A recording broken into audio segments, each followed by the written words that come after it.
Grid Tenaga ASEAN asas untuk membentuk masa depan tenaga berdaya tahan dan lestari di seluruh rantau ini, kata Timbalan Perdana Menteri Fadila Yusof.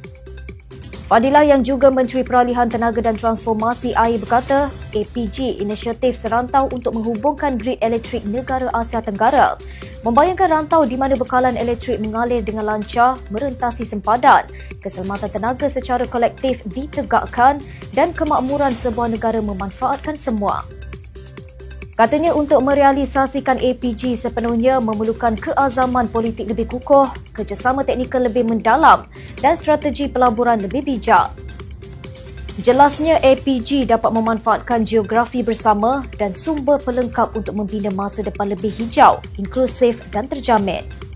Fadila turut mengulangi komitmen Malaysia terhadap agenda peralihan tenaga melalui pengembangan kapasiti tenaga boleh baharu, pengukuhan kecekapan tenaga dan promosi inovasi rendah karbon. Haili Izzati, FMT.